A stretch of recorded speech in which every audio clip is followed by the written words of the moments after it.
All right, gone. So I'll pass it over to Jennifer to just give us a brief overview of the state of affairs in Africa.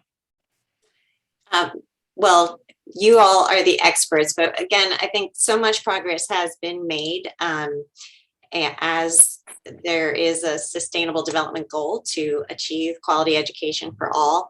And we hope that in these forums that our participants are learning from one another and increasing the knowledge and the ideas. But just the reality that 60% of the African population is under 25 years old, and 3 out of 5 are under 25. And while there's been there has been progress in enrollment, there are still large proportions of children still out of school. And so even though it had been, 20 years ago, 63% were out of school for upper secondary, and that has dropped down to 53%. It still means that over 50% or just about 50% are still not enrolled in school. And even for primary age, that's been the greatest improvement, with 35% of children who had been unenrolled in school, and now that's down to 17%. But as we've heard from many of you, still the quality of the education in the schools and those skills that are needed that Zach referred to, there's still a lot of work to be done. And it is still the poorest families that are the most excluded in education. And I know that's been on everyone's heart, as we've shared over the last year and a half. And so one thing I love about our speaker, who Ruth is going to introduce, is I heard him give a talk, and he said, Mr. Swaniker, he said, we often want to import, in Africa, we want to import the best practice, but when you're far behind, you never catch up. So we need to start new practices. We need to be focused on enabling people and redesign something that's fit for purpose, rather than something that was designed for 18th century Europe. And I know we heard that even in our last forum with with Dr. Hughes sharing. And so we're excited. Hopefully, Mr. Swaniker, I did not, I got your quote correct, but really enjoyed listening to the talks that you've given. And so we are going to, it's why we have really tried to focus in who we've brought in to speak, that we're talking about accessibility and quality of learning, and then how we address these issues in new and innovative ways. And innovation is the key of our conversation today. And we also know that there's so much innovation among our participants and new ideas, and that when we learn from different cultures, that we can maybe create something new. And that's what we're going to spend a lot of our time on today. Ruth? Thank you, Jennifer. And thank you again, Mrs. Swaniker, for giving us your time. Before I introduce you, I just want to take the moment to say that it's always really nice to see somebody that gives their all. Your passion for Africa really, really jumps out, and it's hard not to be inspired by that. So everybody, Mr. Fred Swaniker is the face of innovation, that's how I call it, and the leader that Africa needs, and an example to me and to many. Jennifer first brought him to my attention, and whenever we would search for innovation, like innovative work in Africa, who was there? It was Fred Swaniker's name that would come up. We saw him in TED Talks, Time Magazine's Most Influential People of 2019.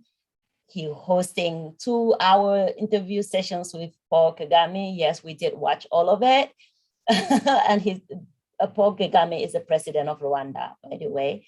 And he secured an Ivy League education for the boy who harnessed the wind. And if you're a movie buff like me, you're pretty much excited. So if you haven't seen that movie, go see it.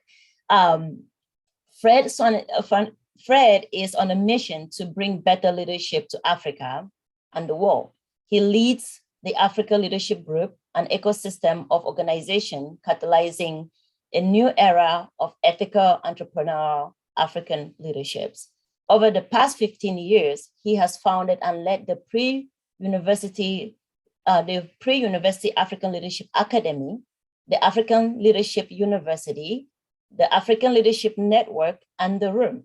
The Room is a community of global leaders committed to unlocking opportunities for under-discovered talent, starting in Africa.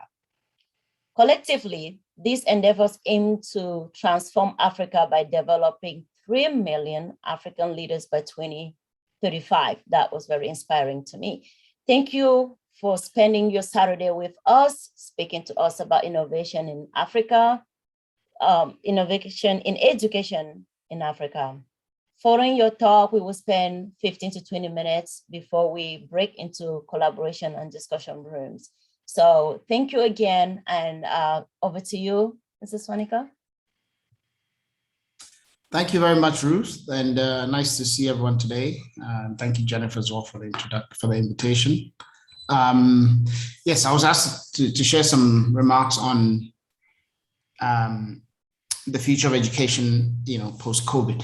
And so I thought I would just share with you a bit about my philosophy on education and about some of the experience that we've had in dealing with education during the last 2 years of COVID, and some of the lessons that we've learned that you might find relevant for how we move forward post-COVID. But to do that, I thought I would share with you as well a bit of context about how we do education so that you can understand where we're coming from. Last year, I'm going to share a few slides here. I think I need to be able to, it says host disabled participant screen sharing. Can I have the rights to share, please? Okay, excellent. Thank you. So last year was obviously, as COVID hit the world, we were all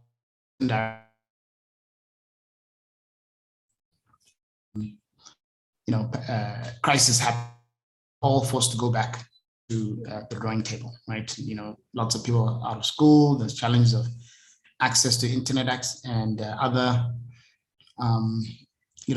infrastructure that we would need to keep learning. So many people lost, 1 to 2 years of education, and of course, it's going to be very difficult for people to catch up when they were not prepared. So it was obviously a very big setback for education, what COVID did. And I'm sure you've seen all these headlines. But one of the things, as Jennifer mentions, is that one of the things that I believe in is that constraints drives innovation, right? We've always, in Africa, been a continent of constraints, right? We don't have enough infrastructure. We don't have a lot of, money. We're a poor continent, right? We don't have a lot of time either. By 2035, Africa is going to have the largest workforce in the world, right? So other parts of the world, they have maybe, the US has a declining college population because this is just the birth rate is so low, right? And the rest of the world population is aging. In Africa, we remain the youngest continent in the world. The average age of an African is 19. The average age of a German or Japanese is 47 or 48, right? So we have a lot of constraints, a lot of problems. And so one of the things I believe is that constraints actually drive innovation, and we have a lot of constraints. So Africa, in theory, should be the most innovative continent in the world because we have the most constraints in the world. And as Jennifer mentioned before, I really believe that, when you're behind the rest of the world, this is Africa, and that is the rest of the world. We're on a racetrack, we're behind the other car. If you use the same methods and the same vehicle, you'll never catch up because the rest of the world is already ahead of you. So if this is the rest of the world, they're driving a Ferrari, we need a rocket, we need a space shuttle, because we'll never catch up, right? We need to reimagine, we need to reinvent, and not just simply copy best practice, but really think about new practice. How do we leapfrog, right? And actually not try and replicate building universities over 1,000 years like they did in Europe. It took them 1,000 years to build Oxford. We have 15 years. They have billions of dollars. We don't have any money. They have thousands of professors with PhDs. We don't have professors with PhDs. We have very few, right? You know, they have thousands of well-trained teachers. We don't have lots of well-trained teachers. So we have to reimagine and not just copy what systems we have seen in the rest of the world. Otherwise, we'll never, ever catch up. We'll always be this vehicle behind the rest of the world. So when COVID happened, I stopped my whole organization for about a month. And we didn't do anything. We just imagined what the world would look like post-pandemic.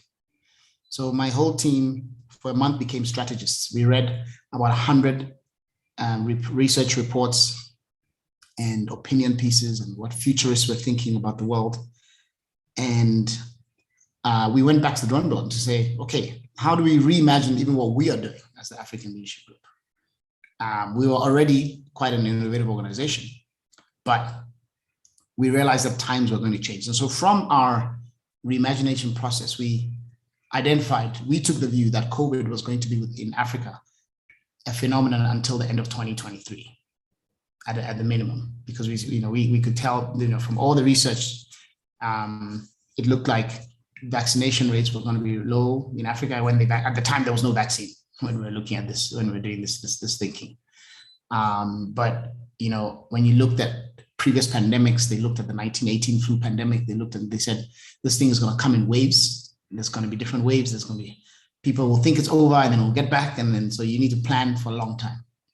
So we said, okay, we're not going to be able to just get people back into classes. We actually need a new model of educating our students. And I imagine, assuming that COVID is going to continue to disrupt our classes for the next 2 years. This was the middle of March 2020 when we were doing this reimagination. We also took, from our insights from the research, we said the world is going to become a lot more digital post-COVID. And so we need to become digitalized ourselves as an organization, and we need to create talent that can compete in this digital world, and that will actually, be able to work in a more digitized world. So we actually then, and we also realized that the economy was going to undergo a massive recession. And so we said we need to become much more focused on creating entrepreneurs who will create their own jobs, because the jobs are going to be even fewer post-COVID. So, and then the final thing we realized we needed to do was to start to develop talent that was agile and adaptable. Because aside from digital skills and aside from entrepreneurship, we actually don't know what the jobs of the future are going to be. So we need to actually, instead of creating people who are specialists in the area, the main thing we need to do is to develop people who are what we call part of the adaptable workforce. Their main skill is that they've learned how to learn, and they can reimagine themselves as the world changes, so that whatever skills are going to be needed in the future, they can quickly learn them and adapt themselves. So these are kind of the three big bets we made. We said we're going to bet big on digital skills. So we're going to go into training software engineers, data scientists, UX, UI designers, cybersecurity specialists. And we also said, this is an opportunity for us in Africa, because the rest of the world is going to need this talent. And the world is going to become much more open to hiring remote talent, because people are going to have to work remotely. And we've always had a challenge of trying to create work opportunities in Africa. Well, what if we actually saw this as a chance to export our talent, but without the brain drain? Because now you can have a software engineer sitting in Ghana working for a company in Germany, or a designer sitting in South Africa working for Zara in Spain. So we said, actually, we're going to become much more we're going to really lean into these and use this moment to innovate. So as a result of all this, we created a whole new model. African Leadership University before was a campus that you had to come to for your whole education. You had to come to Mauritius or Rwanda and spend 3 years there.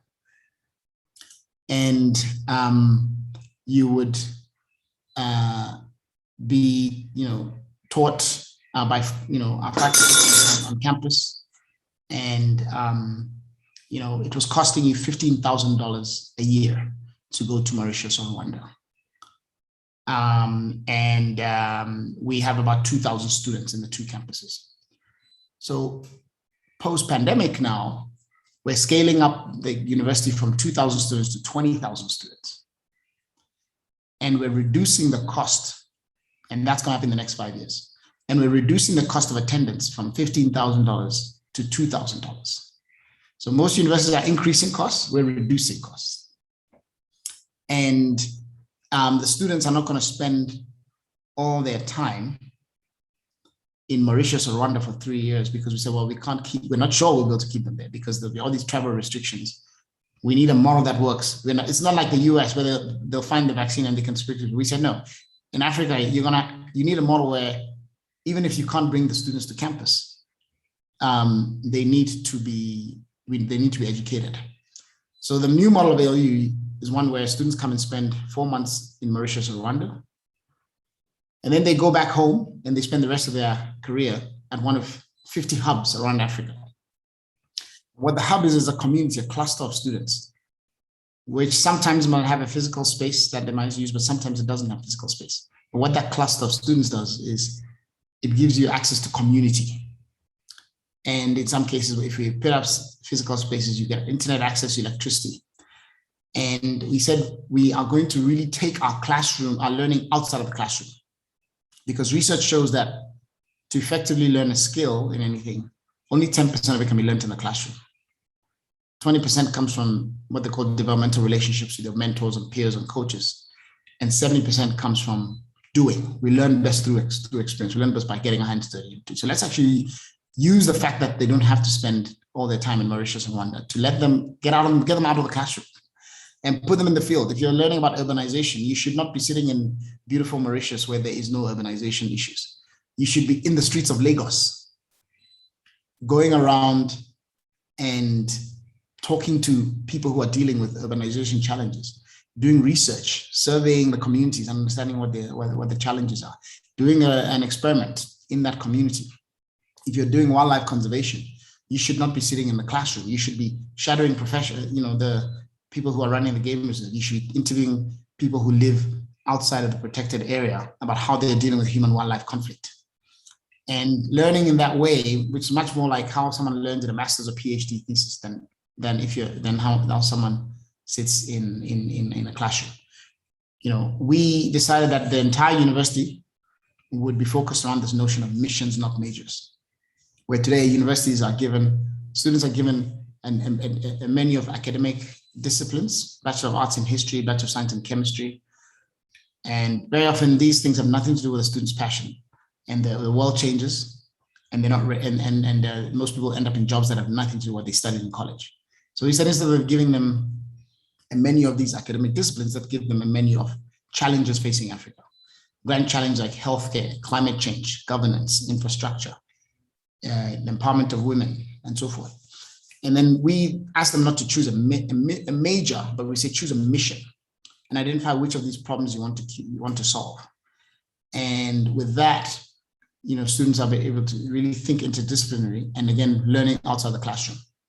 So people often think, oh, you need technology to innovate and we can't continue education in Africa because we don't have broadband. In our experience, we actually find that technology is not the main blocker. Mindset is the biggest problem. We continue to think that education must be in the classroom and that the teacher is the only person who can teach. And so we need to wait until we have great teachers. We need to wait until we have broadband. And what we believe is that learning is something that people can do for themselves because education used to be about acquisition of information, which was scarce. But today, information is everywhere, it's ubiquitous. And young people can teach themselves, they can teach each other using peer-to-peer learning. And so we leverage a lot of peer learning where they are learning. If you have to explain something to someone else, it lets you teach it. You have to learn it a lot better. And they've been doing this in primary school even. Escuela Nueva system in Latin America, has proven that you can actually do this at primary school level without technology, right? Just think about it. Is there any curriculum that teaches you how to walk or how to speak? You start teaching yourself at the age of 6 months. As human beings, we're able to learn by ourselves. But then when you go to grade 1, the teacher starts to teach you. And then they start to make you more and more helpless. And then by the time you get to university, you are completely helpless because you are now just completely used to someone telling you what to do. So we're trying to take people back to that 6-month-old self where they were actually able to teach themselves. And you can do it with books, right? You don't need, internet access. It's a philosophy of that you are actually able to learn by yourself. And learn from your peers and learn through doing. So put them outside the classroom, do projects. The greatest artists in the world, Michelangelo, and so forth, they didn't learn from school. They learned as apprentices sitting under, other artists, and they learned by doing, right? And so this is what we have used this moment to accelerate what we're doing. We're actually going to go faster. We're going to now educate people 10 times faster than before the pandemic. And we are also,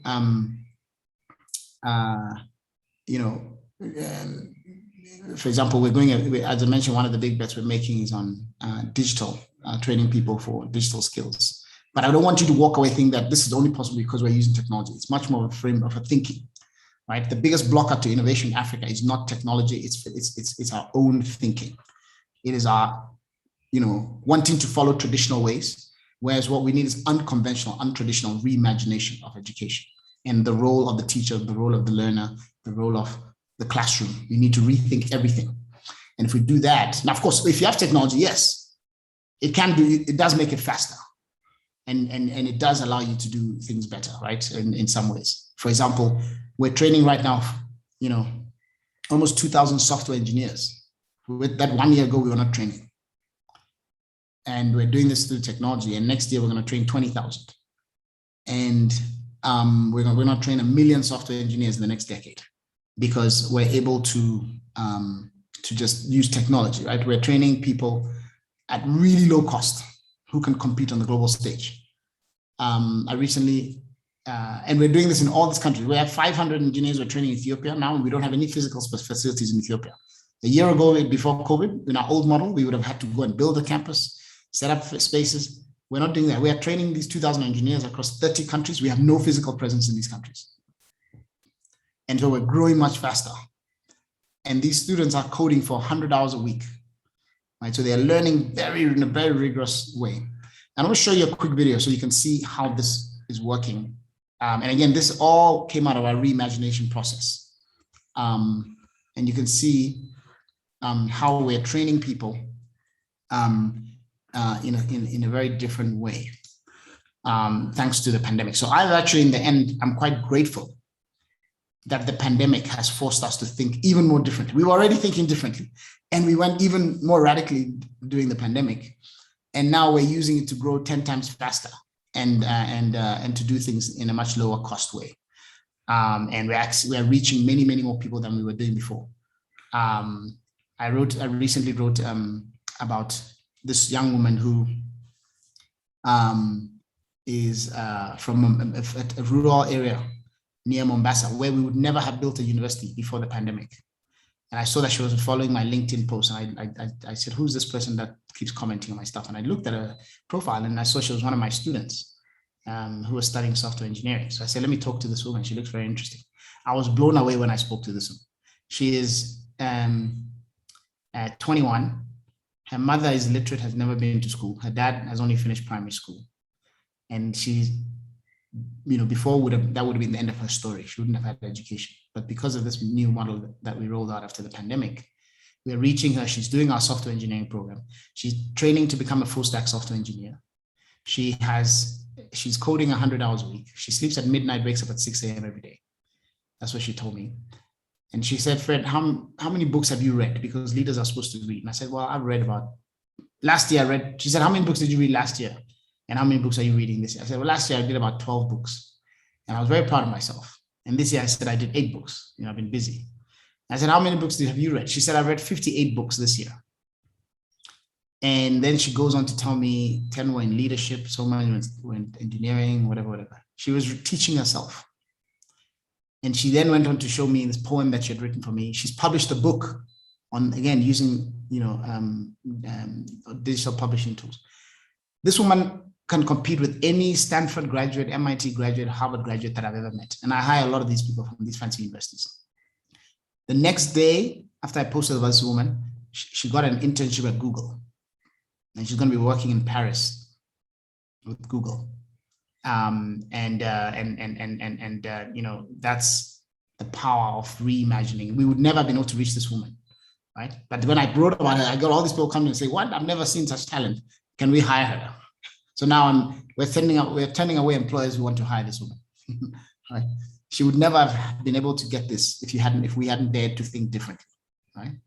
And so that's the opportunity that we have in Africa, is we can either go back to the same way after the pandemic and keep blaming things that are wrong with the system, or we can reimagine a new system and be bolder and have courage and actually show the rest of the world a new way of learning. I talked about how at ALU we're distributing the university from everyone having to come to Mauritius, Rwanda, and that is really reducing the cost. Because before, the 15,000 was costing to come to Mauritius, Rwanda. We found that 70% of it had nothing to do with learning.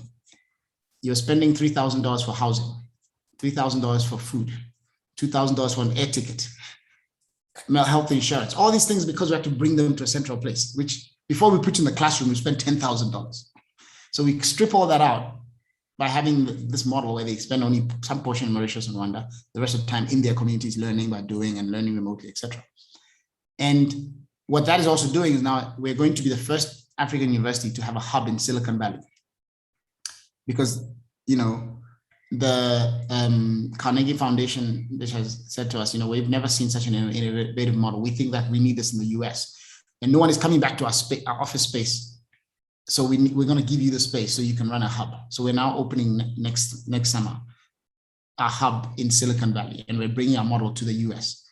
Because again, this is not just a first for Africa, but it's one of the, it's a model that is relevant to the rest of the world, because the US needs to reimagine its higher education system. So I'll stop there and show you this quick video, which shows how we're training software engineers in this new model, and then we can take questions. This is not the one that I spoke with, but here's another example of a student who's going through the same software engineering program that I'm talking about.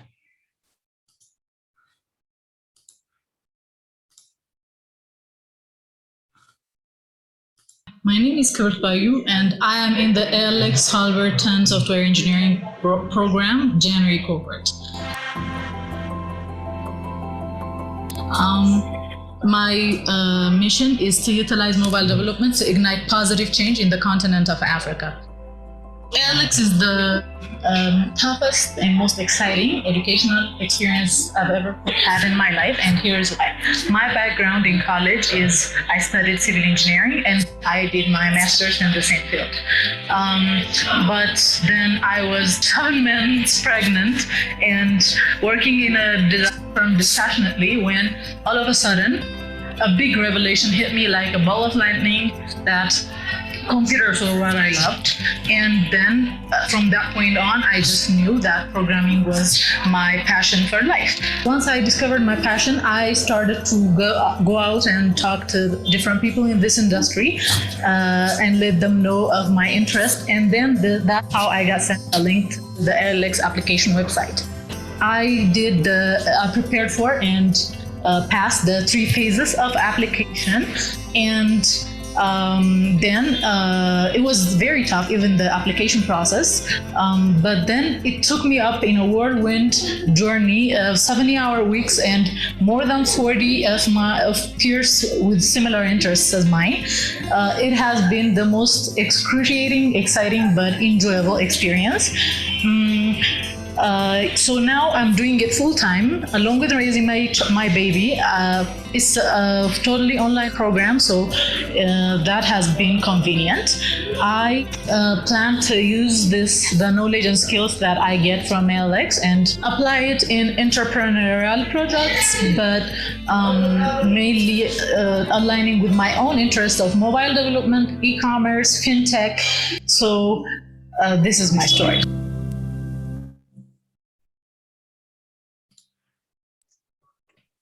Yeah. Shop our biggest sale of the year.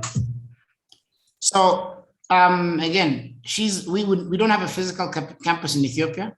We would never have trained this woman before pandemic. And now there's almost 2,000 of them studying that way. The other one I told you about is the one who I spoke with, who got an internship at Google. And we're doing this, we can grow much faster. But again, I don't want you to think about, okay, that's an example of how we are using technology. And yes, of course, if she didn't have internet access at her house, she wouldn't be able to do it. But you see how she described she's learning from her peers. And we don't have any faculty in that program. It's self-directed learning, peer-to-peer learning, and learning by doing. They do a lot of projects.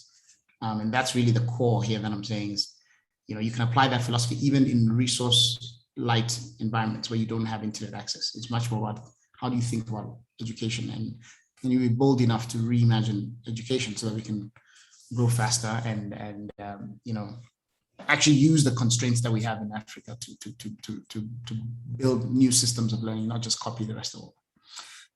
Okay, I'll take questions. Thank you so much, Fred. And before we take questions from the audience, we want to give you a little dose of your own medicine with some fireball questions. If watching you on some interviews, that's okay. Is that all right? Yeah, sure. Okay.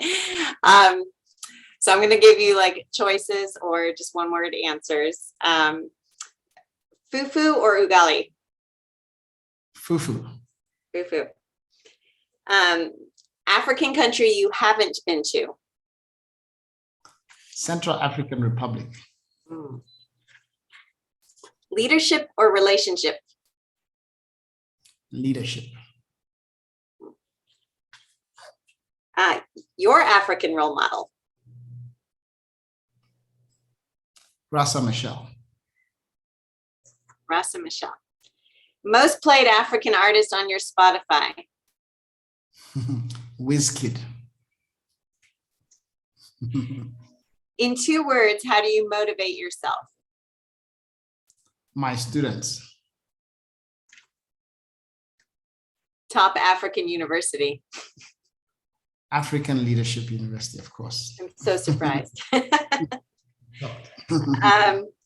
Scale of 1 to 5, 5 being the highest. Significance of local culture in education? 4.5. Right. And will you come back if invited? Maybe. Thank you. We are so grateful and want to open it up to questions. And we'll be sharing this with, we've have over close to 300 people in our network. And so we'll be sharing this with others. But please, if you have a question for Mr. Swaniker, just unmute.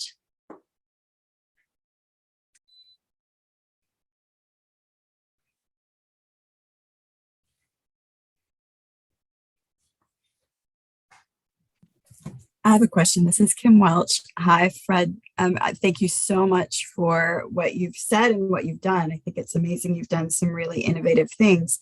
I work in the higher education sector right now. I'm helping faculty in several countries across Africa to learn how to teach online.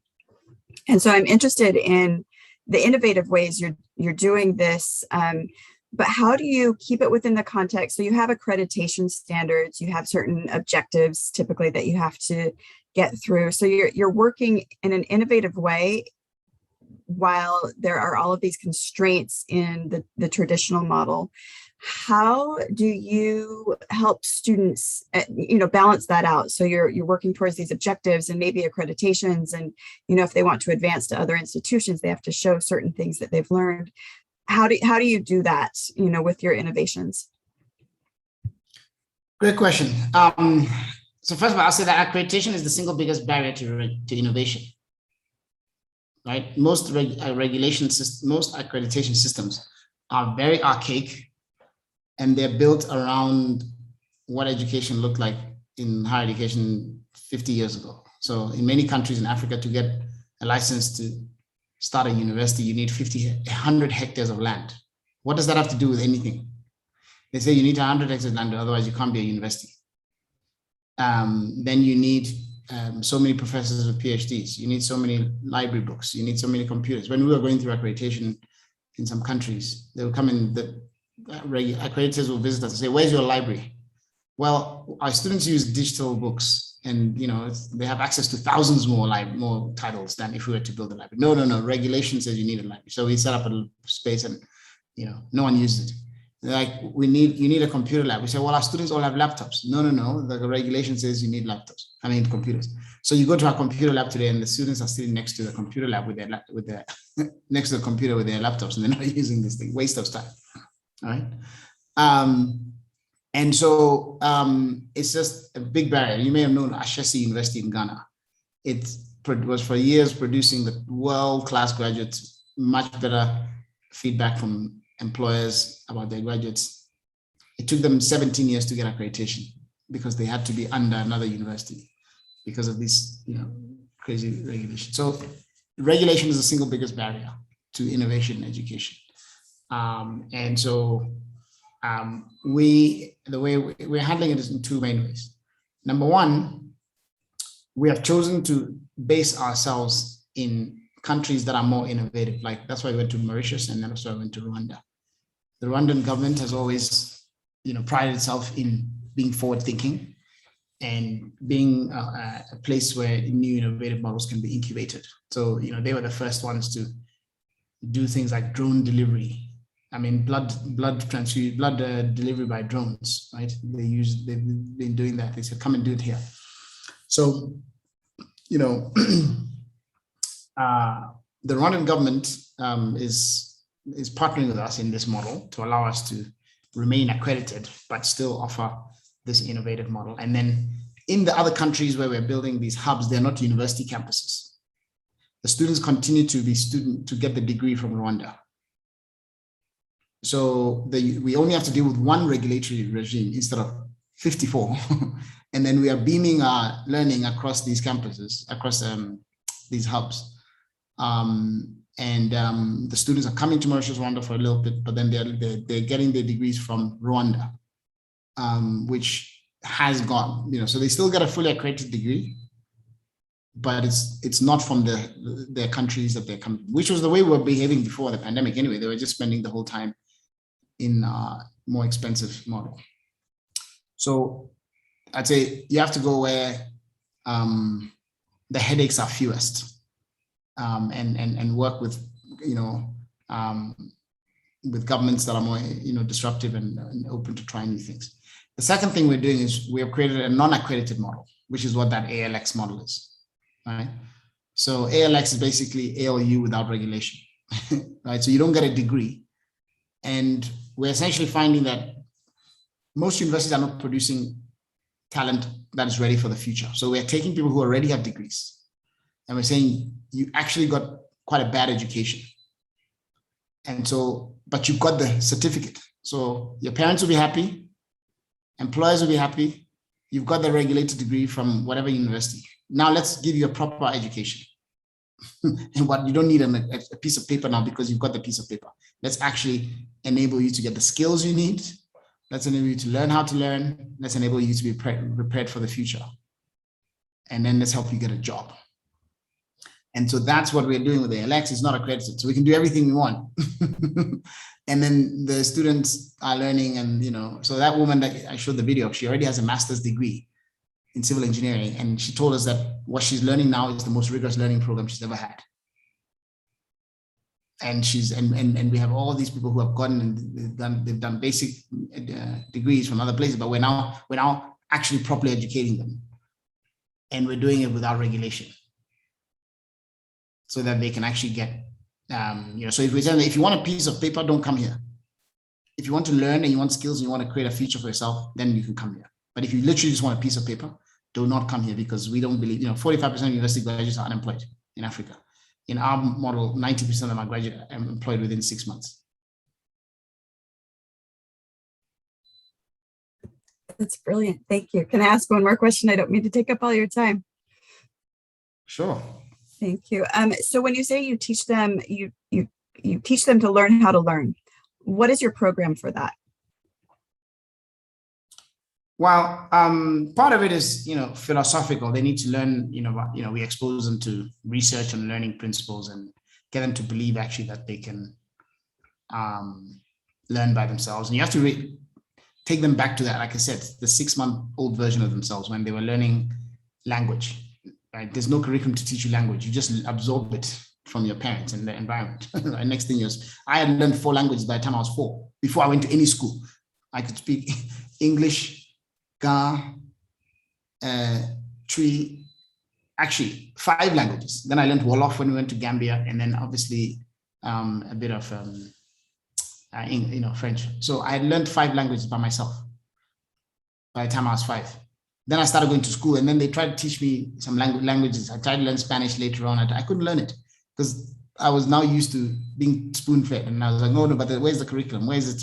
So we try and take them back to that, 6-month-old self where you can learn without, where you so that's part of this philosophical, we expose them to a way of thinking, but most of it is just learning by doing. You put them in the situation where, you say, okay, go and do this group project. Go and do, you don't tell them now, this is how you're going to, now we're in the learning by doing thing. They just do it. And you give them structured ways of gathering information and, working in projects and take them out of the classroom. Like I said, 10, 20, 72. We believe that they should be in the classroom for only 10% of their time. 20% should be from peers and mentors and coaches, and 70% by doing. Put them in the field, and then that's kind of at the end of it. They're like, wow, I learned so much by shadowing that person who's in the field that I'm interested in, or going to do this research in the community, or doing this project for this organization. And then that's so we apply our philosophy of learning by doing to the students themselves. Excellent. There's a question from Miracle Gavor asking, are you of the view traditional universities all over produce graduates without employable skills? Absolutely. All universities, not just African universities, the whole world. All universities, because remember, universities were not designed as skills enterprises. They were designed as knowledge enterprises. They were built in an era where knowledge was scarce, and there were places where professors would get together to do research. And that was the core activity of a university. The students are almost like an afterthought. Okay, I guess while we're doing this, let's have some research assistants. Let's have some people who can, support our research. But if you look at the rankings of universities, all driven by research. It's driven by it's a very much of an input base. When most quality assurance frameworks look at inputs, how many professors do you have? How much land do you have? How much, sometimes they'll even not give you accreditation because the size of the director's office needs to be 5 meters long by 10 meters wide. And, so it shows you what is being measured for quality. They don't rate the university because of how employable their graduates are. How many innovations do they create? How much impact do they have on society? The output of the university is not considered even in looking at the ranking of a university. If you look at all these rankings of the world, they don't consider the output. It's all about inputs. You need so many faculty, you need so many library books, you need so many computers, you need so many, then that shows you how the traditional system thinks. If they were tracking output and saying, okay, we're going to measure you on, because what gets measured gets done. So if they were measuring outputs, then we would say, okay, they're producing, new type of learning, new kinds of methods. And so until that changes, I don't believe that we will produce highly employable graduates from universities, because that is not the main goal of the university. If you look at even the staffing of a university, they'll have a tiny one person in the career development area. When I was an undergraduate, I went to Macalester College in the US, fancy university. And I was, there was no career advice. There was no, it's almost like getting a job is seen as in most universities is seen as a vocational thing. It's not something that is the purpose of the university, right? And we're about intellectual development and not preparing you necessarily for the real world. And so you don't get credit often for internships, many universities, right? You don't get credit for doing work outside of the classroom. Meanwhile, this is how you learn much more powerfully than in the classroom. And so when you look at all those things, I remember in McAllister, there was two people in the career development. And when you go there and say, oh, I'm thinking of my career, and say, oh yeah, here's a few pamphlets, read those pamphlets and figure out how to get a job, right? And the entire staffing is about the faculty. So, again, I'm seeing there's some people who beg to differ, and that's fine. I am challenging the traditional model, so I can understand how a lot of people, we've all come from there, right? So whenever you're trying to do something different, it's a scary situation. We are doing something different, and our results are different. As I mentioned, traditional universities, most college graduates in Africa, 45% of them are unemployed. It takes them 5 years to get a job in many countries. In Africa, it takes 5 to 10 years to get a job as a college graduate. 90% of our graduates are employed within 6 months. They earn about double the salary of most of traditional universities in Africa, right? We track the data on that. And they're able to get employed not just by, when we send them into companies, we track how they are doing, and we get ratings from the employers about the skills that they have. And I can tell you, of the 2,000 people who have put in internships or jobs in the last 6 years, the average rating is 4.5 out of 5. I know that data. Most universities do not know that data because that's not what they're measuring. So again, we can keep doing things the traditional way and we'll be that far behind the rest of the world. But if we want to catch up, we must dare to be different. We must dare to break out of the traditional and break out of the conventional measures of success that have been imposed on us by regulators and by other systems that are not necessarily thinking about how to prepare young people for the future.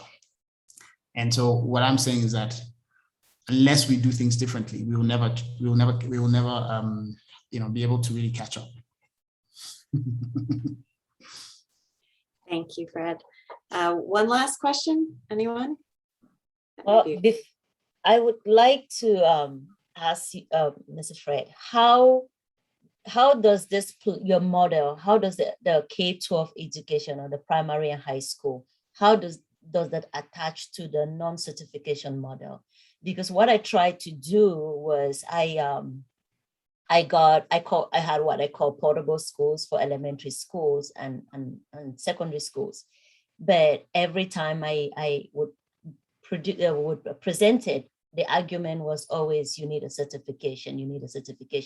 So at the secondary school level, they could code and learn the technical stuff without maybe the certification. But at the primary school level, how do you move them from where they are, the primary level and the secondary level, to where you would like to be? What is that transition? What do you mean? Well, we don't do primary and I do some secondary education with the African Leadership Academy, but ALU and everything is post-secondary. So right. So I'm looking at your model, asking if there is no certification and stuff for the kids at the primary and secondary school level, which is what is required for them to even have that basic education to get to where you then take over, right? So is there a way that informal teachings could link that? If we're creating a model that is outside of the system, that is outside of the traditional way of teaching, and we want to give you those kids at that level where you can start training them. So how, I guess my question is, if I want to renovate primary school education outside of the system, how do I do it so that I get you a kid that is well educated and that is educated enough to be able to use your model? I think that obviously new systems need to be created, right? So many of these principles that I've talked about, learning by doing, learning from peers and coaches, and learning from, where in a much more interdisciplinary way than, in a more, siloed way. You can apply them at primary school level, you can apply them at secondary school level. And it just requires, and they can either be supplementary to the traditional models that are much more focused on, memorizing facts and figures and not learning. It's not about learning how to learn, so learning a certain piece of content, et cetera, et cetera. You can layer something on top around what's going on in the classroom in a traditional school so that they can be better prepared for the 21st century. Or you can create new schools and create, and there's ways to get around it where, you can do the things that regulators want, but then you can then do other things that where they really learn and not just, and then that doesn't get credited. That's fine. You know what I mean? Yeah. And so, for example, at African Leadership Academy, we do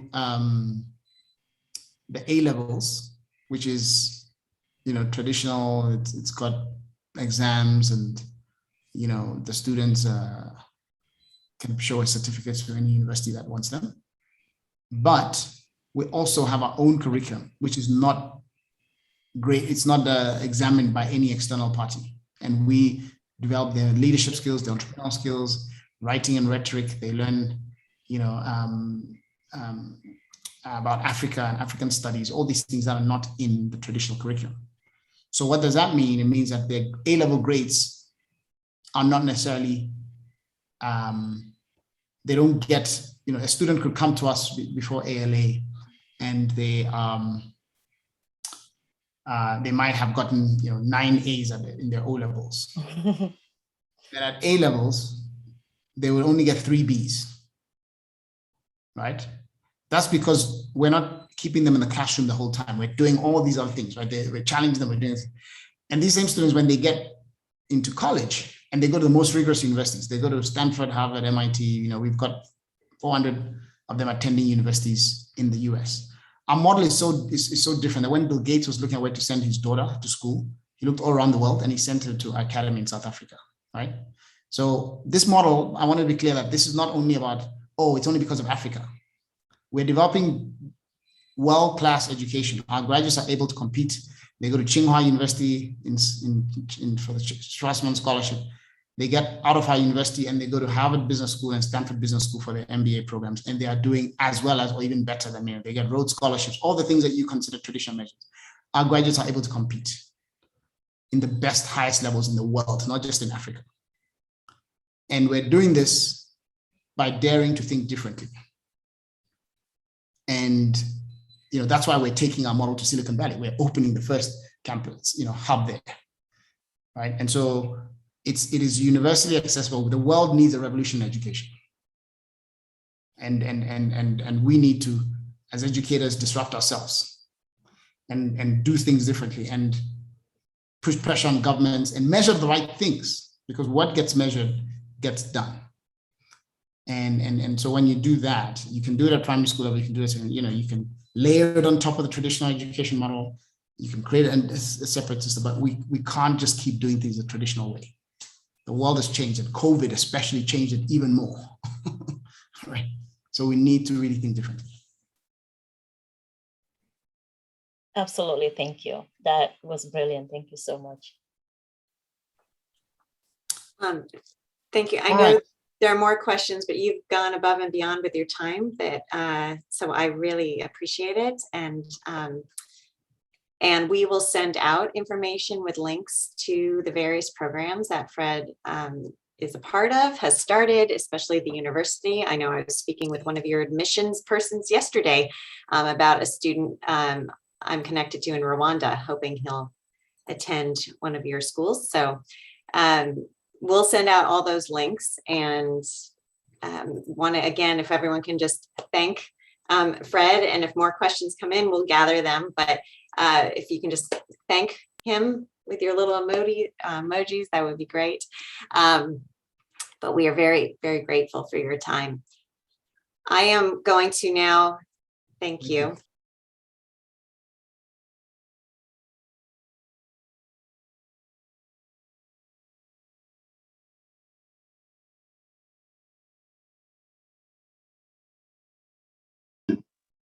Jennifer, we can't hear you.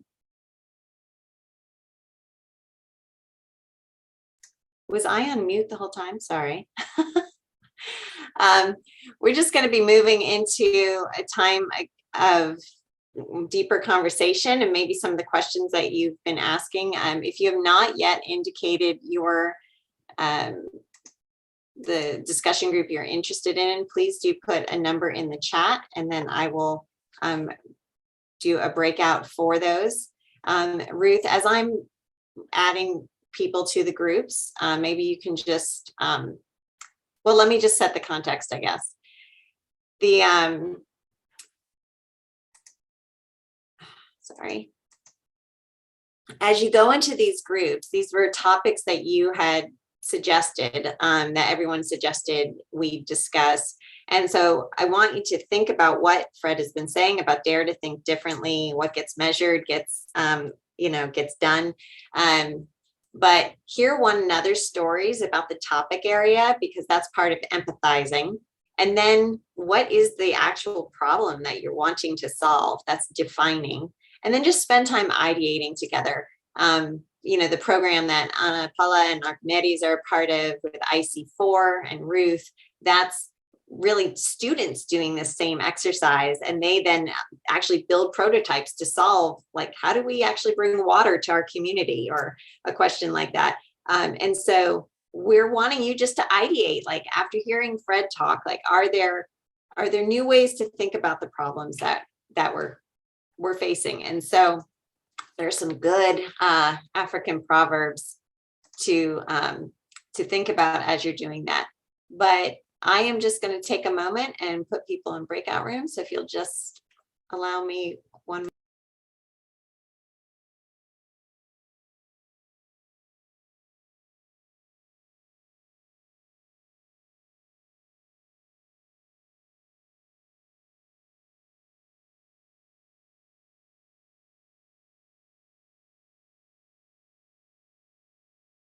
While Jennifer is doing that, I know African proverbs can be tricky. Which one is your favorite and why? My favorite of the proverbs is, you cannot build a house for last year's summer. That's my favorite proverb. And that's exactly what Mr. Fred was saying. We cannot keep creating education system based on a formula that was good for 18th century. Anybody else want to share?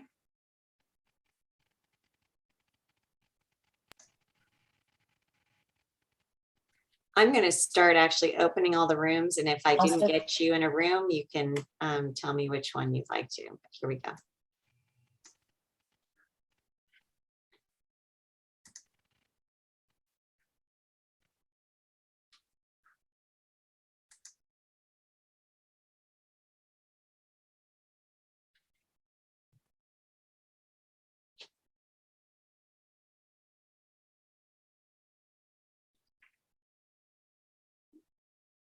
And Mary, is there a group you would like to be assigned to? Yes, I think I've indicated in Google Doc, number 7. 7. Okay, thank you.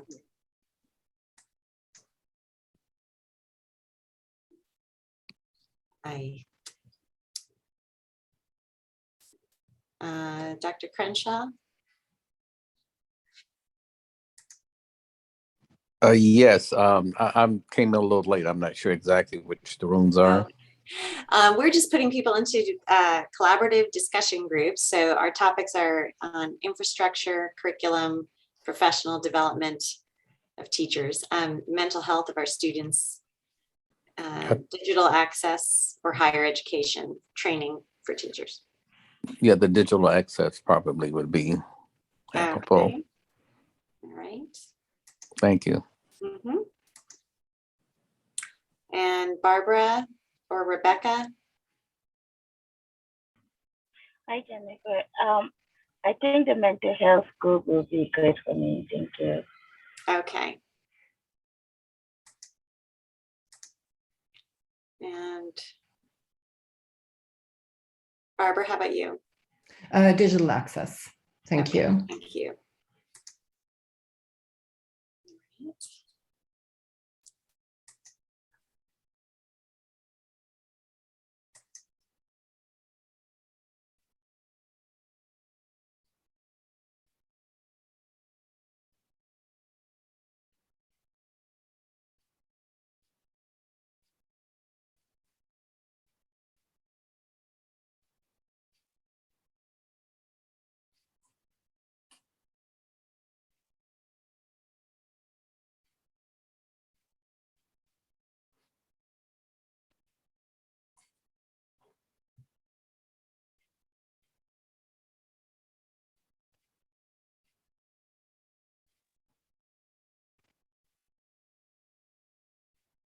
Yeah, I was wondering where you disappeared to.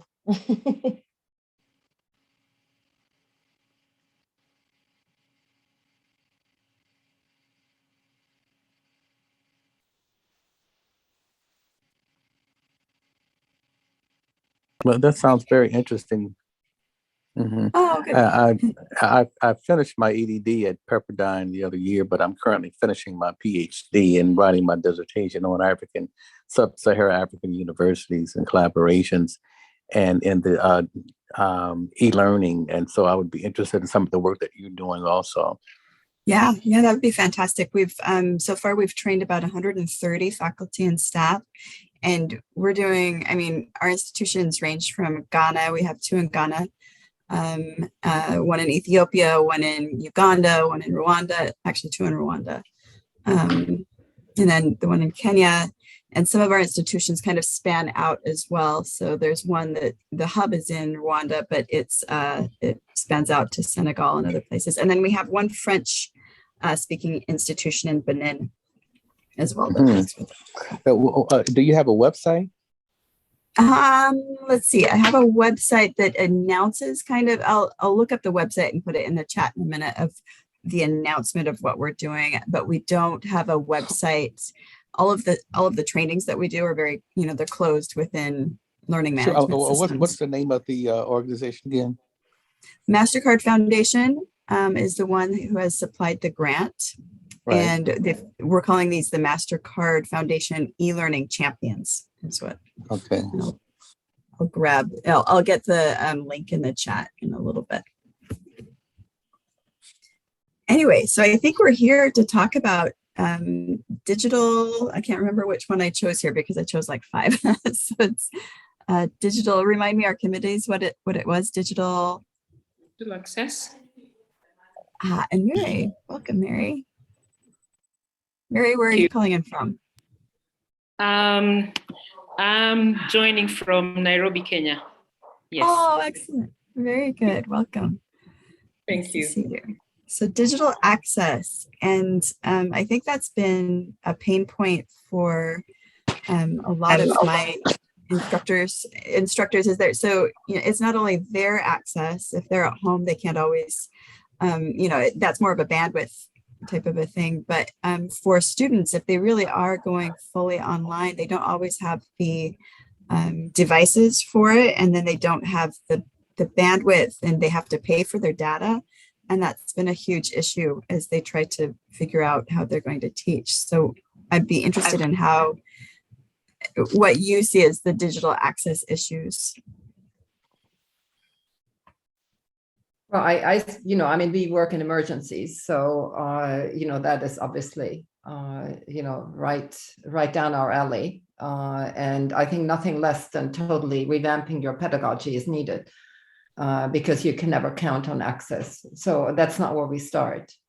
We start with how do people learn in those contexts, and removing as many barriers to that learning as possible. And that means relying as little as possible on any kind of live engagement and transmissive teaching and all of that. So it's really a total conversion, transformation of how people learn. And obviously that's challenging because refugees come from very traditional pedagogical contexts where a lot of it has just been top down and very little personal agency as part of the learning process. So getting this particular population to basically go through higher education is essentially, in the beginning at least, a lot about teaching them how to learn differently. So that would be my contribution. I think the access issue that keeps being mentioned to me is a false premise. I don't believe in it. And I've been in this field now for 12 years and I've worked in many different refugee contexts in the Middle East and in sub-Saharan Africa. And I think it's a little bit like this proverb that was put up during the break. Yeah, if your only tool is a hammer, then all the problems that you see, are nails, and that's, I think, that's it really hits the nail on the head. Let me put it that way. So that would be my contribution. It's really about digital pedagogy. It's not about access at all for me anymore. Interesting.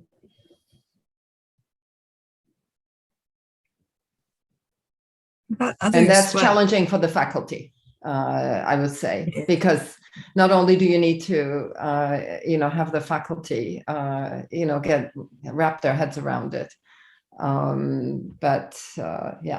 so it's both faculty and students, getting them to understand that, no, you just need to revamp entirely. Sorry. Mm-hmm. It's not this spoon-fed thing that, like he was talking about, it's learning how to learn, and the first, what I liked about what he said was that the first step is helping them realize that mindset of it's not about being spoon-fed. That's not what learning is, and so they have to get over that attitude barrier first.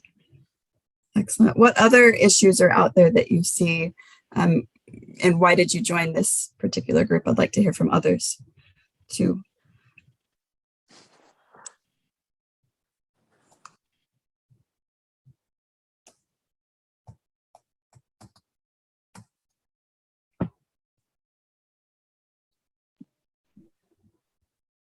While others are thinking, I wanted to add to the whole, hi, Mary. Do you have something to say, Mary?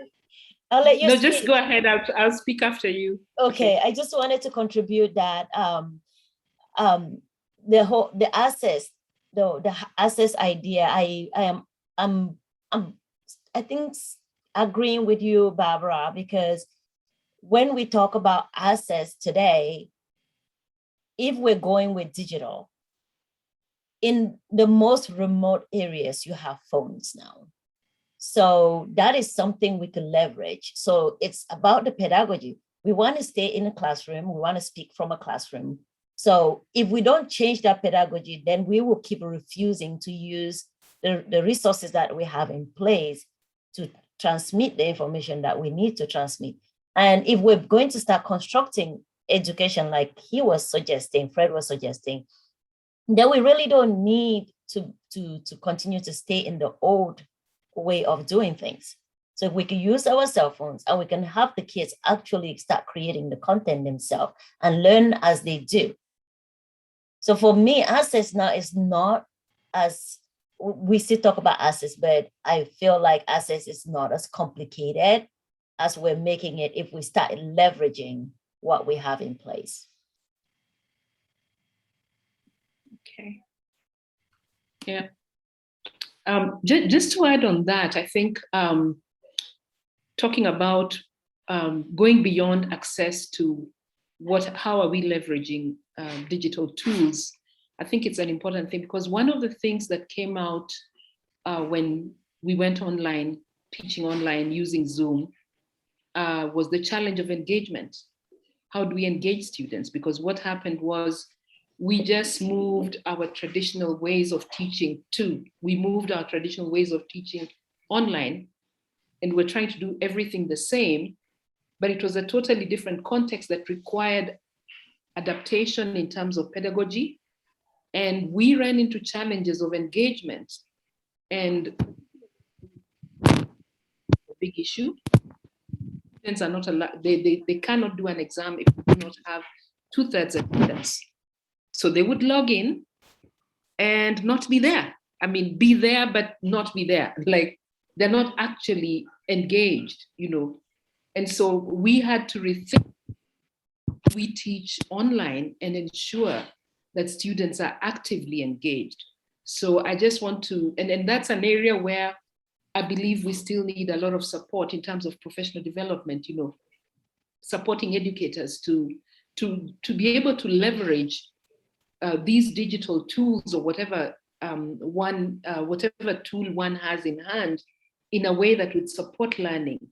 I'm thinking about when the first time when COVID started and schools were on lockdown, there were teachers who went out of their way to send learning materials via WhatsApp, the parents' WhatsApp. And they were leveraging, they were doing the best they could with the tool that was at hand.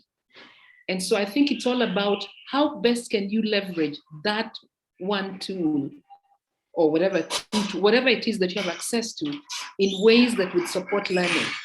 So I think that's where, because I've been in situations where, because of the whole idea of we want to incorporate digital tools, but then you realize that we are not incorporating them in ways that really are appropriate in terms of supporting learning of the content or concepts that are being addressed in a particular lesson.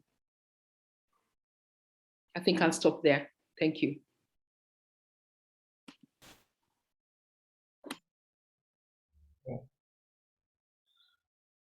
I can share.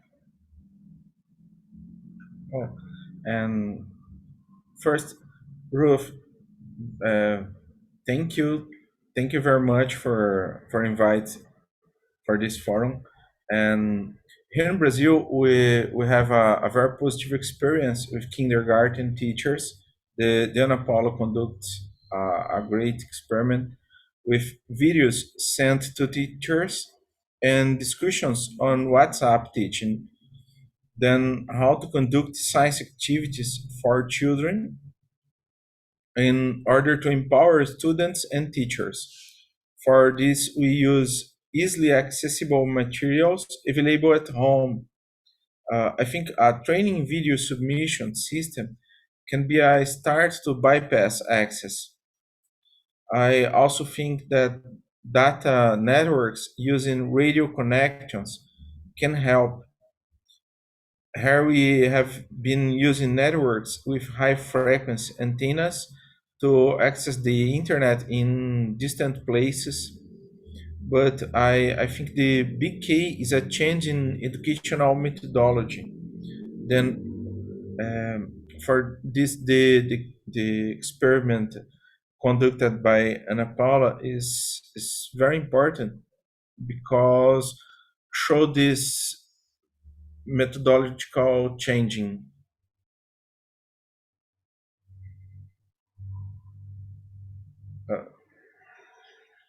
Is that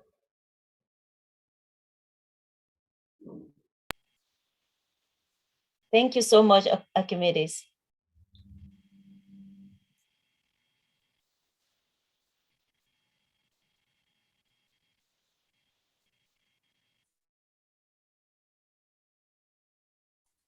Kim, it's your group. Oh, it's my group. I didn't know it was my group. I talked a lot in the beginning. I was trying to stay okay. silent. I'm just visiting.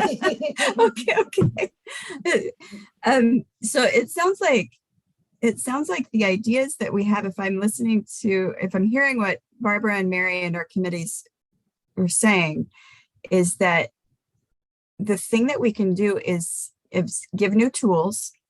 And for me, I'm doing teacher training, so I have to give new tools, whether it's through, WhatsApp or, like Barbara was saying, just find a different, you're not doing the hammer anymore. We have to give a new set of tools to these instructors so that they know how to engage students with the ideas of the limitations of, bandwidth and things like that they have. So how have you found to do that? So WhatsApp, Mary brought up, what other engaging tools have you found for students to be able to learn?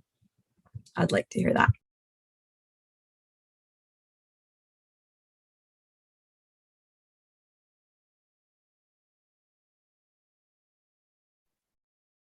I mean, I can get started and also maybe make some comments with regard to what else is happening in the refugee camps, for example, in sub-Saharan Africa, and what happened during COVID, because ultimately it was radio that saved the day.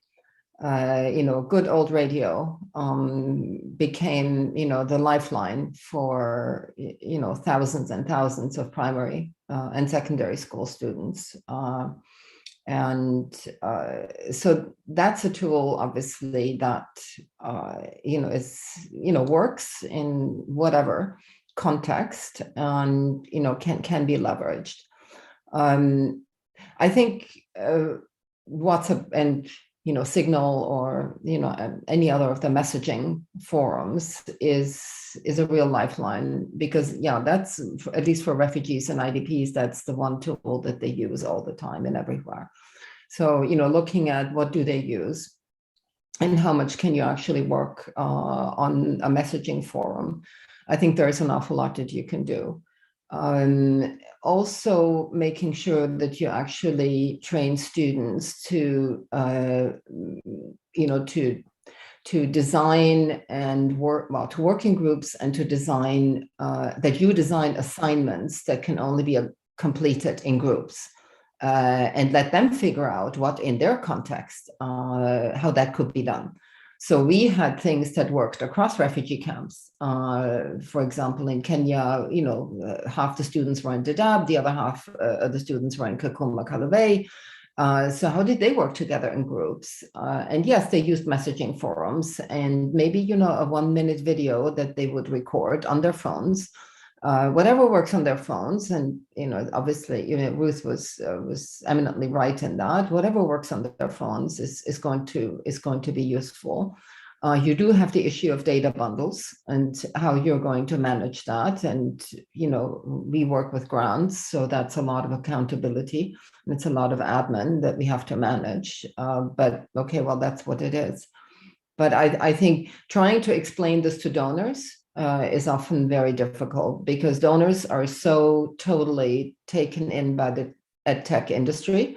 They just want you to just, basically use the latest this and the latest that. And, unless you put that into your grant proposal, you stand very little chance of getting funds. So yes, you have to bow to that to some extent, and maybe, accommodate a pilot, but for the rest of it, you just have to ultimately have to prove in the end that learning does happen in a quality way by not using those technologies that frustrate everyone because they're not usable in the context in which we work.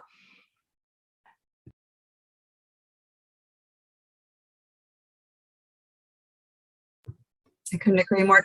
So you say Signal, Barbara, is used, and I've noticed as I've talked to faculty and some of the students in the African environment, they say that there are some countries apparently that bundle WhatsApp and Facebook together, and that costs less than some of the others.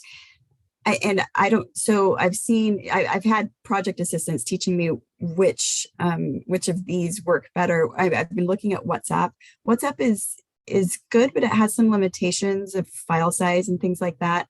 Telegram is one as well that seems to work a little bit better with file size and such. What's the benefit of Signal? Like why Signal for you? Because I work in refugee contexts and there are real protection issues, and WhatsApp is owned by Facebook. So, I don't need to go into any further detail. Signal is totally encrypted. WhatsApp tells you it's encrypted too, but basically the data is owned by Facebook, and, we need to know what happens with it. And in a refugee context, I do not feel comfortable with that. So Signal has the advantage of really being encrypted end to end, but also not selling its data to a larger outfit like Facebook. So for a refugee context, that is a safer way to go. It doesn't have as many options as WhatsApp has, but Telegram, is pretty much the same thing. It's just that you have to get into an adoption mode, you have to tell them that that is what you're going to use, and that, please everyone download this. They're not used to Signal. They're all beholden to Facebook and WhatsApp. That's, at least in my context, that is the going tool that they're using. Right. That's so helpful. It looks like our breakout room is going to close.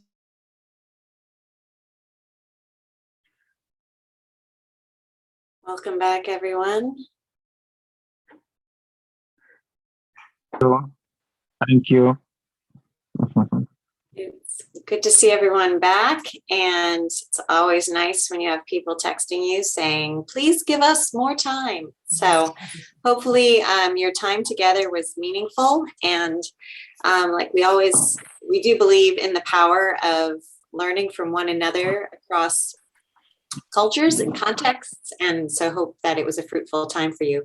Would love to hear back kind of one takeaway from each group, if there's something new that percolated during your time together, if you would share. So we ended up with 4 groups. The first was the infrastructure group. So I don't know, Basala or Zach, if one of you would like to share back.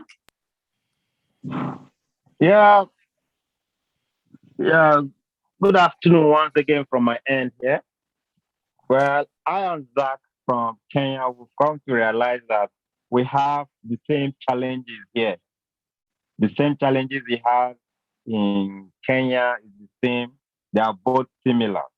For instance, we took the aspect of the inadequate capacity building of both the learner and the teachers.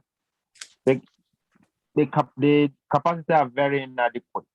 We took example of the regulators, because in our countries, we've come to realize that the physical structures are what the regulators are all out for.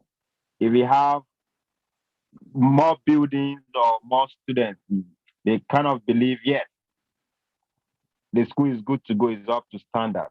Forgetting the fact that the IQ of the student, the psychomotive aspect, is very vital. They look at paperwork rather than field work, just as Fred has said. The field work is more paramount. We have more graduates out there without jobs, but we should look at the aspect of teaching these learners how to be employers, to be self-employed, rather than coming out with good grades and seeking jobs, from seeking for jobs that are not available. Then we look at the ICT, the area of the ICT. We've come to realize that, yes, the capacity is very low. Zach said there's this fear of being challenged by students to the teacher because the teacher doesn't have that adequate capacity. And we've come to realize that these learners are more advanced in using these ICT devices.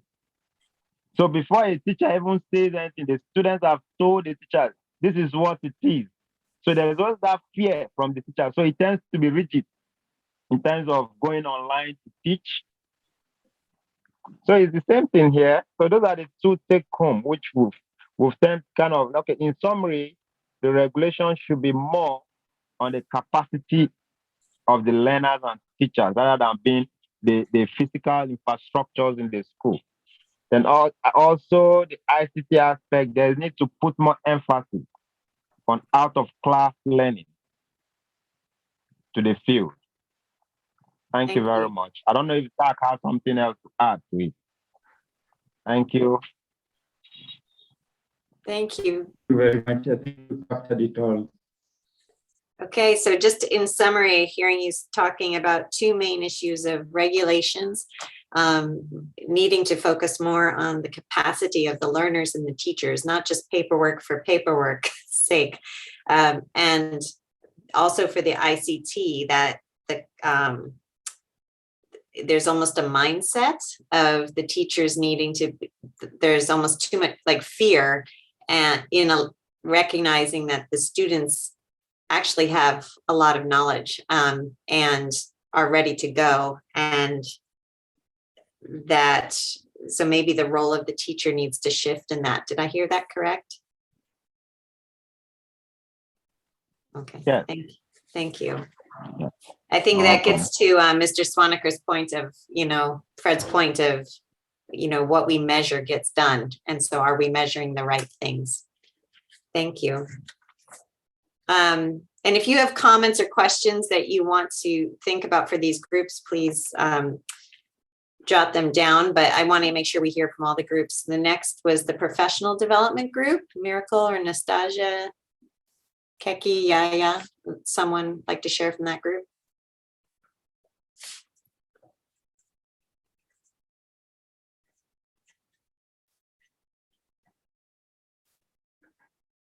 This was group 3. Everyone is so quiet. Let's see, we talked about a lot. As I'm trying to balance baby over here and remembering at the same time because this brain of mine. So we talked about just the context of what Fred was saying in terms of what is needed for the development of students and how that is the direction we need to go with teacher training as well, in terms of making sure that the teachers are focused on skill development themselves, and how that's hard to do in context of like standardized testing, especially here in the US per se. But also talking about how in Miracle or Nikiki, and somebody else is in the group with us. Yeah. Y'all can jump in and to help me. No problem. Thank you. Yes. So in the group, what I think one of the critical things we also mentioned was the fact that the constraints mentioned by Fred, how we apply those constraints to professional development and then cause that to change in what we see in student learning outcomes as well. One of the things is this was about training of teachers. If training of teachers has an inbuilt professional development concept into it, so teachers know that after I finish my initial teacher education, I have to continue a path of professional learning to be able to be board certified or a chartered teacher. Then that would eventually build the habits of teachers going professional learning. Speaking from the experience of Ghana, as I shared with the group, is that teachers do not ordinarily take professional development serious because they don't see it as critical to their practice. It's only when we apply constraints that, look, it's not enough to train as a teacher. It's a path of continuous learning. I remember Yaya shared a proverb. So Yaya, if you can chip in with the proverb you shared, it's an art of continuous learning, and that needs to be built into the initial teacher training program. So when teachers exit the initial teacher training program, they will continue on that path of continuous learning to improve their practice, and by so doing, they can learn the new ropes, they can learn the skills. As Yaya was saying, that yes, you have your degree, but you come into their second program and you don't earn a certificate from the program, but you rather earn skills. So if you apply that kind of thinking to how we train teachers, then obviously we would have a cohort of teachers who would consciously apply themselves to continuous learning to improve student learning outcomes. Thank you. And Miracle, I think I'm going to put, when the next group starts talking, I'm going to go grab that link for teaching training together, the organization, because I think they're really trying to get at what the need is, and maybe. I actually got accepted into the program. I think by December 15, I'm supposed to get some updates from them. Oh, wonderful. Yeah. Congratulations. Yeah. Well, then that's a good follow through for what you were discussing in your group. So congratulations. Yes. Thanks. That's wonderful. Okay. Group number 4, mental health. Anna and Rebecca.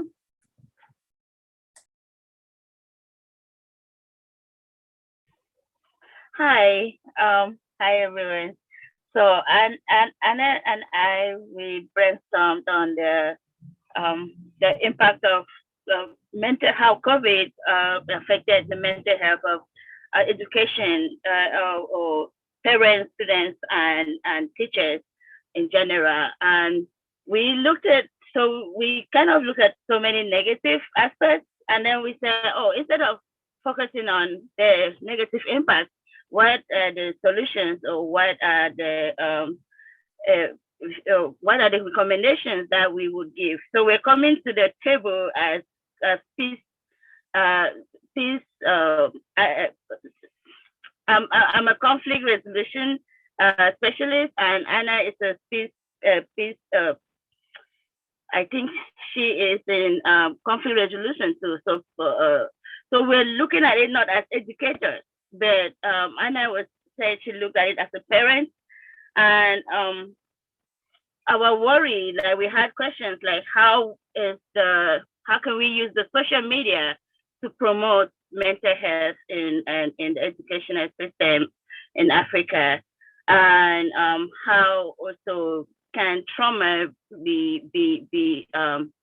incorporated or taught in schools. So the main thing that we're looking at, or the main takeaway from the conversation, was that instead of having to give the students and the school systems the instruments, or give look or have them look up to outside for help, like World Health Organizations and international organizations, how about the students get empowered at a local level to form committees within themselves, to be able to talk through the difficulties they had during the pandemic, and just discuss that and build back the friendship and the relationship that they had, or that they were missing, that they couldn't have when the pandemic, or during this time that they had to stay home and study. Another thing was that parents, the community in large, they could also join hands to promote peace and to promote healthy environment for the students, because just being away and not being able to connect with each other affected so many, even the teachers, even the school system itself. So if the community can come together and build something that can help both the stakeholders in this situation, it will help. Big thing that I came into the conversation, I was looking at I looked at how, I'm coming from Cameroon, we don't have instruments that cater for mental health. I at least from my perspective. So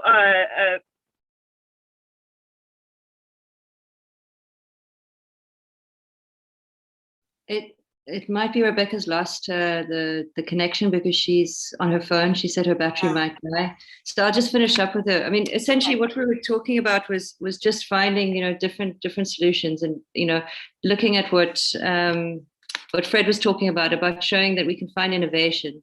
As the pandemic has affected, those with the less much more than those, those who, the haves and the have-nots in a sense. So how do we actually bring about empowerment of communities and school communities within themselves? And how do we create sort of a network of resources that we can find, a lot similar to what we talk about with, training of trainers.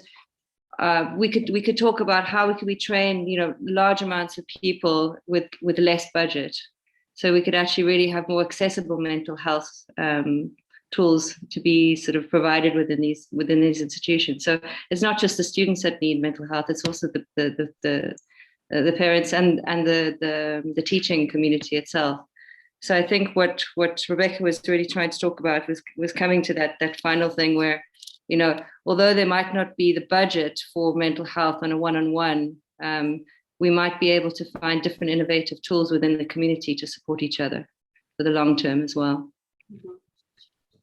Thank you. And I know, trauma-informed education is real big here in the US. And I know there are some models that aren't necessarily the one-on-one models, but definitely the group. Just like what you were talking about in terms of community caring for one another. And from a faith perspective, the American Bible Society, I know, has launched a huge initiative with trauma care around the world that even in New England is expanding. And there's, I'd have to find the resources, but my husband's been a part of a group out of a very tough neighborhood in Boston, that their work in trauma care in these circles of healing that have just expanded in the medical community is Harvard and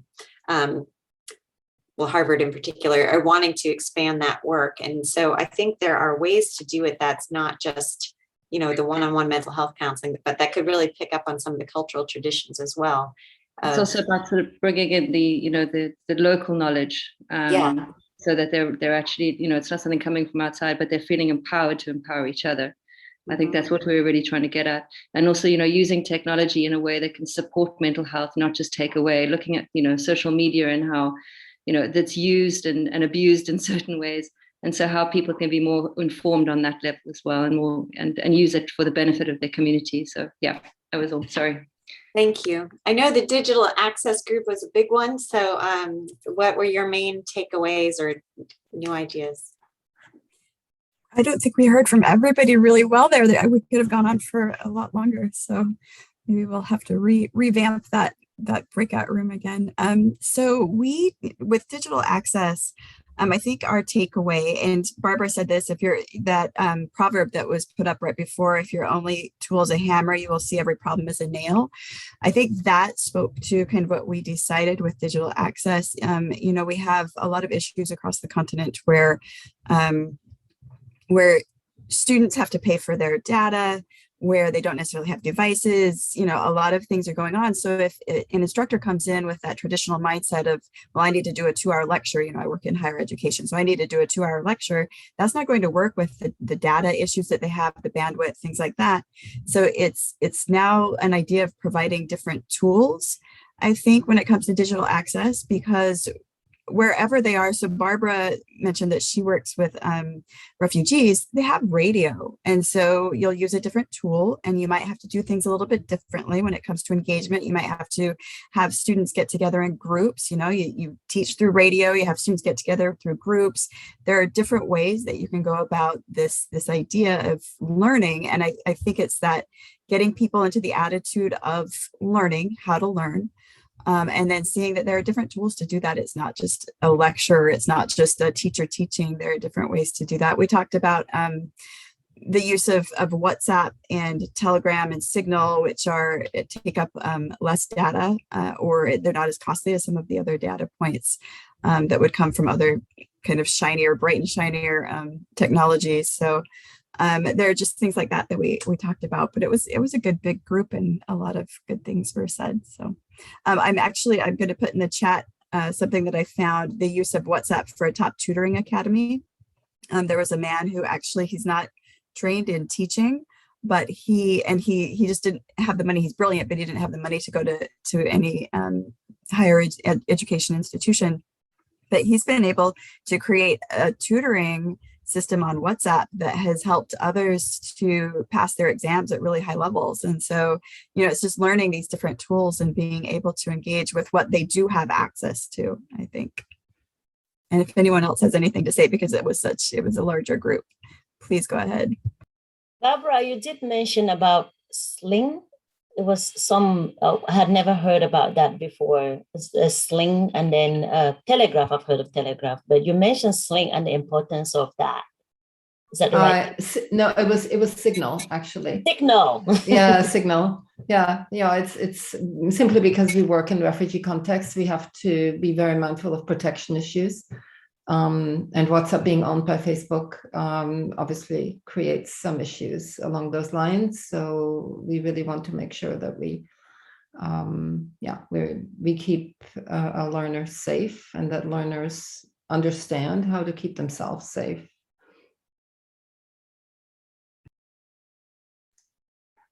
Great, thank you. Ruth, do you want to? Okay. Is that all the groups? That's it, right? There's no other group? No, that's it. Okay, great, great. And Paula, we saw you talked a little bit more about methodology and how her trainings are going to be, what training she's doing. So that's something that I think we should explore a little bit further and see what videos she has that she's using. So Anna Paula, we might reach out to you to see what you have. All right.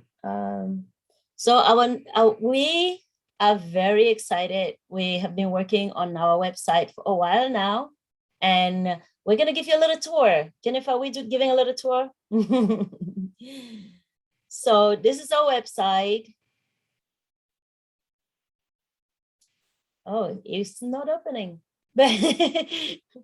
But we will also add that in the link. If it doesn't end up opening, we will add.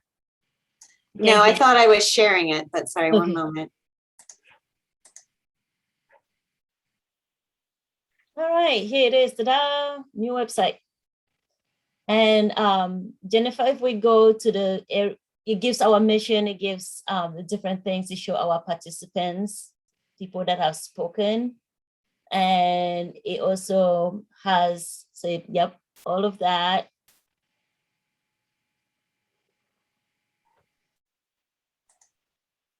And we'll keep adding to them, all the videos. So these recordings will go on there. If somebody can say, we don't know what you said on this day. So we have that all published for you. Representatives, like different places where all our participants have come from.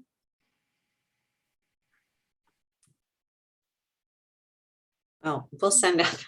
Sorry, Yeah, that's fine. It's exciting. So this is what it looks like, and we are hoping.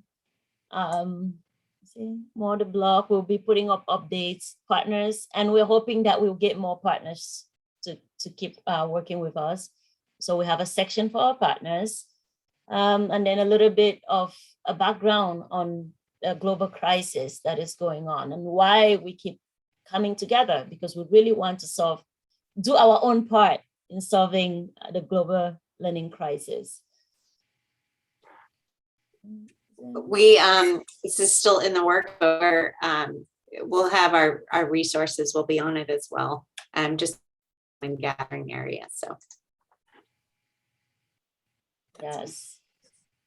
So that's the exciting stuff we've been doing. And this is sponsored by Pepperdine University. We had a small grant that will enable us to be able to pay for the building of the website. So yes, thank you, Pepperdine University. Go back to, thank you. Jennifer, can you go back to the, so, okay, we are at 300 active participants, so we're hoping that we'll get more. We will set up a date for January that has not been set up yet. So we'll work on that. And we love when you send topics for, so we love when you send us what you really care about, what you really want to talk about. It helps us to better decide who we should invite. And we have the document. We would love for you to just, if you have a moment, reflect, drop on some thoughts, some feedback for us to help us improve, or whatever ideas you have for us. There's a document in the same activity file that you could click on to see all of, to leave us a comment. I'll add that in a moment. All right, thank you, Jennifer. Anything anybody wants to share with us before we wrap up? And again, I'm gonna stay for a couple of minutes and talk once we wrap up. But if anybody wants to share anything, okay. Archimedes, yes.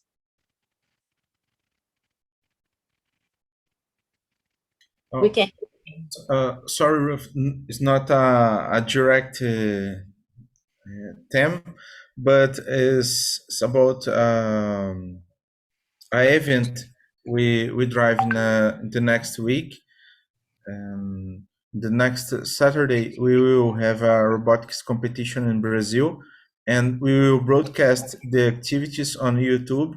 If you are interested in watching, we can send the link to you for your share. In the competition, around 100 students will present robots that perform tasks related to agriculture. This event will take place in the Amazon region, where good sustainability practices need to be encouraged and reinforced. Then this That's is an wonderful. invite for you. Thank you. Thank you. Send me the link and we will add it to the when we send out our wrap up for the session. Yes, please send me the link. Okay, thank you. Thank you. All right. Anybody else before we wrap up? All right. Thank you all very much for making it to the session. We are always happy to have you, and we are always happy that we're working together in solving this great global issues that we have. I think together we can conquer these challenges. Even if you conquer one challenge today, when you leave in a small way in your school or in your home, or just impact one life, nothing is too small in an effort to change lives. So we will see you again next time. Thank you. And anybody wants to stay and talk, I will be here. Okay, thank you so very much. Bye. Thank you. Bye. Thank you. Bye. Bye, Bye, everyone. May. It was great to see Bye. you. Bye. Thank Bye. you. Thank you. Bye. Thank you so much, everyone. Have a lovely day. Have a lovely weekend.